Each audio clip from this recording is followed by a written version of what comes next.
Un appel aux dons à l'Institut de lutte contre le cancer Gustave Roussy a été lancé par sa famille. Un dernier adieu.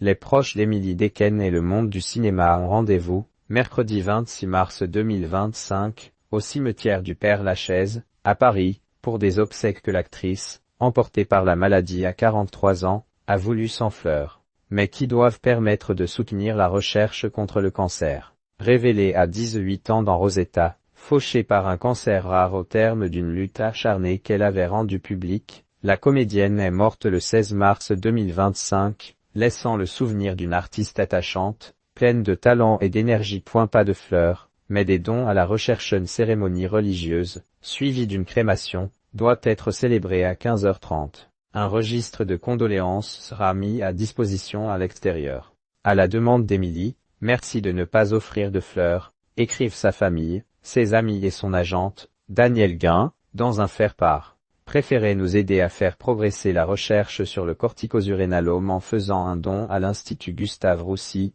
l'un des principaux centres de lutte contre le cancer en France, où elle est décédée en soins palliatifs, ajoute-t-il. Un cancer rare. Une page a été ouverte à cet effet sur le site de l'Institut par la famille de l'actrice, rappelant qu'elle rêvait d'un monde où les traitements seraient plus efficaces. En octobre 2023, Émilie Dequesne avait annoncé être atteinte d'un corticosurénalome, cancer du système endocrinien, diagnostiqué 2 mois auparavant et qui la tenait éloignée des plateaux.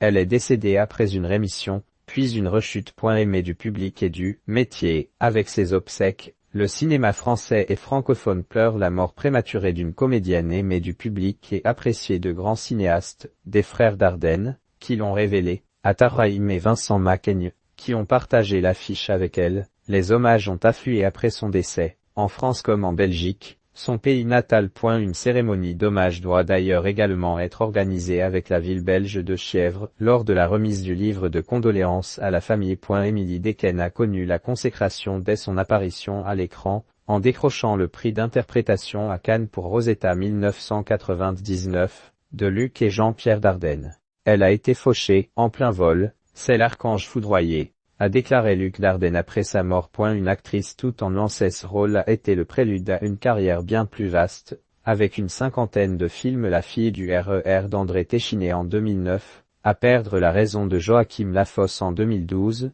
Les choses qu'on dit, les choses qu'on fait d'Emmanuel Mouret en 2020, dans lesquelles l'actrice a su varier les registres. Révoltée à l'écran, elle était la douceur même dans la vie, une vie qui s'achève scandaleusement tôt, tant elle avait encore d'amour à donner.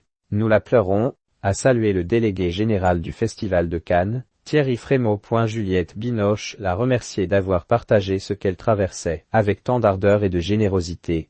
Tout ce que tu étais, comme actrice et comme femme, inspirait l'admiration et l'amour, a salué sa compatriote Virginie Efira.